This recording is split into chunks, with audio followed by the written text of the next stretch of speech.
Welcome, I'm Maliki. I'm here to help you upgrade your energy. This channel is about applying all the inner spiritual strength and power and happiness and love that we find and moving into our heart center.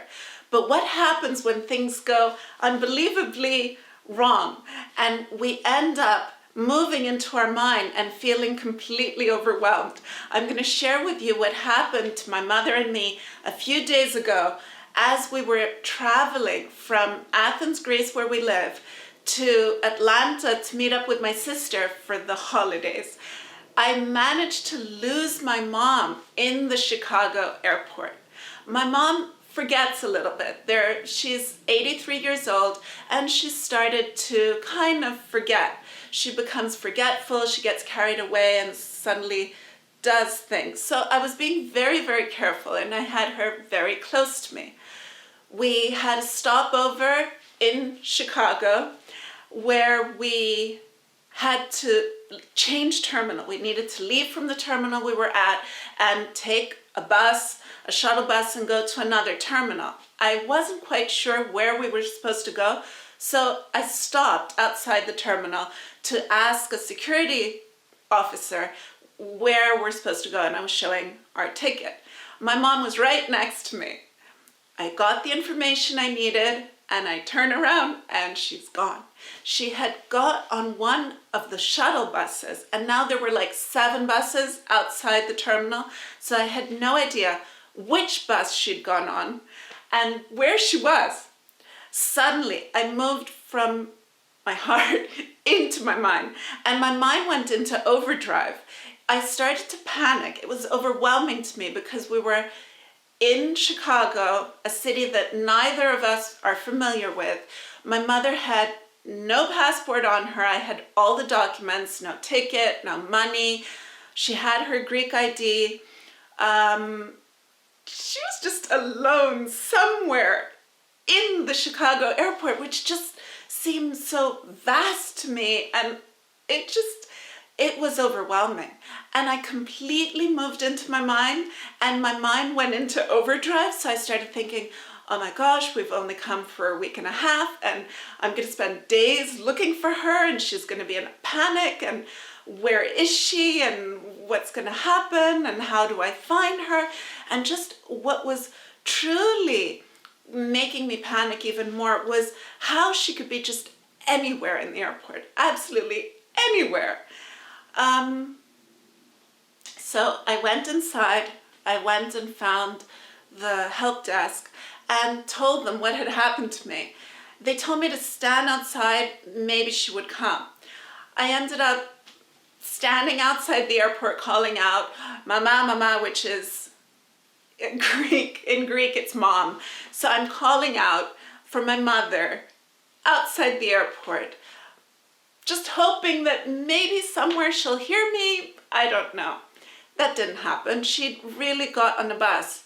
Finding out what had happened later, what she had done is she had seen the bus, got on it, thinking that maybe I'm somewhere on the bus, and the bus just started and drove off. So when she realized that the bus has driven off and that she's not with me, she then panicked.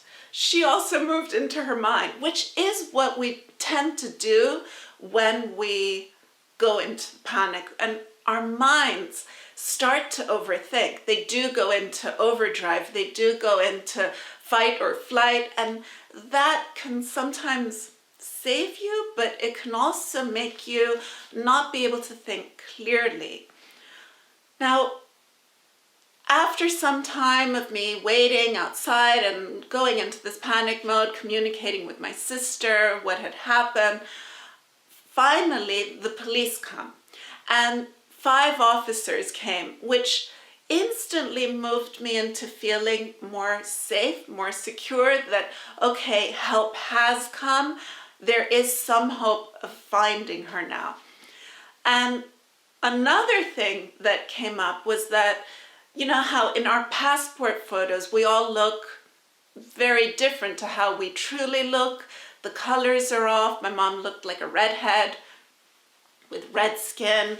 No, she wasn't wearing the glasses that she normally wears, her glasses.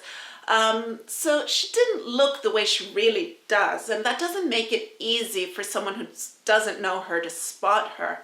Luckily, in the Athens airport, we were taking off. My mom and I were goofing around, and I took photos of her holding up a book with art that she would like to paint. So I had a photo of exactly how she looked at that time, what she was wearing, the necklace she was wearing, her glasses, the true hair color, and everything was exactly how she would look, for someone to be able to spot her in the Chicago airport. So the police took a photo of my photo and sent it to all the police officers, and it took about 5 minutes for them to hear back from a police officer who had spotted her somewhere in Terminal 1.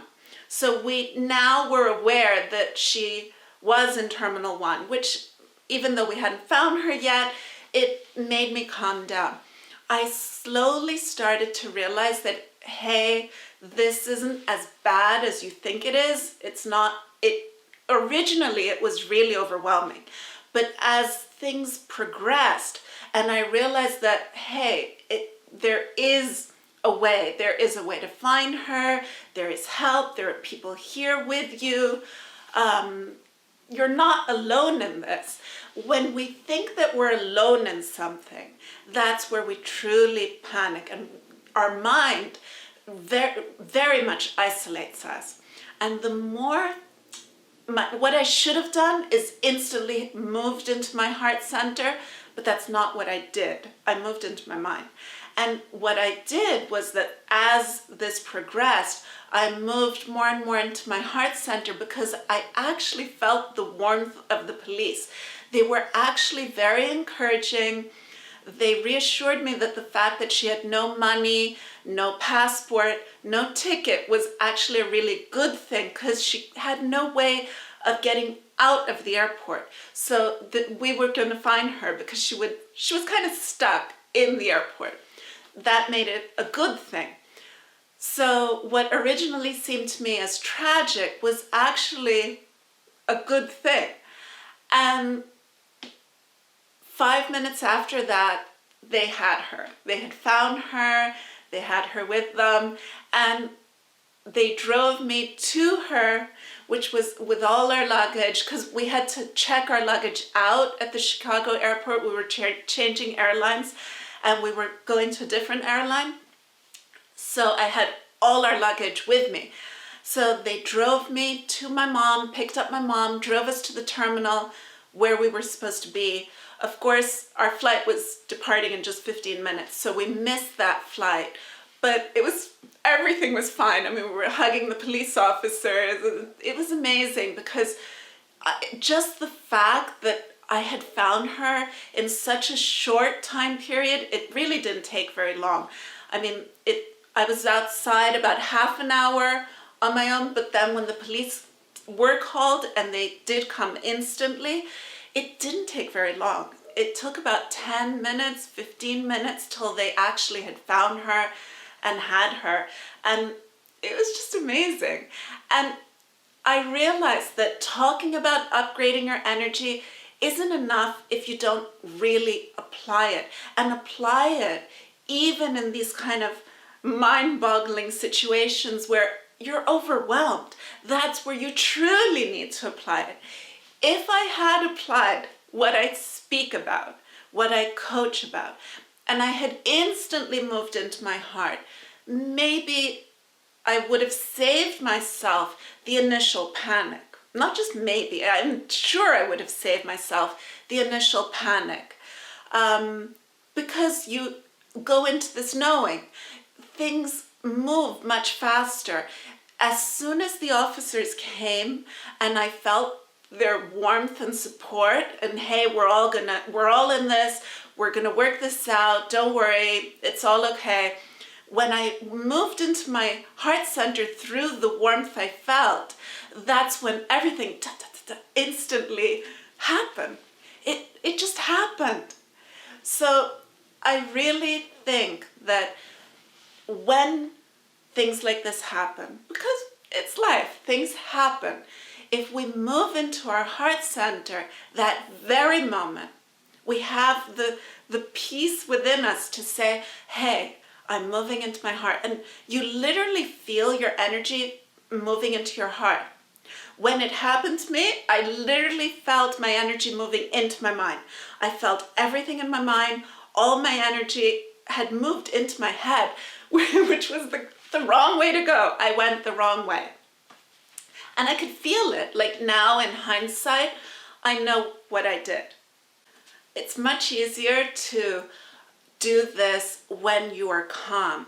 It takes practice, a lot of practice, to reach the point where when something serious happens to you, you can have the peace within you, the harmony within you, to move your focus and your energy into your heart, to literally feel it going here and not in your mind.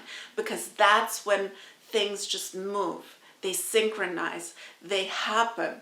They happen in a beautiful flow. It is moving into the flow.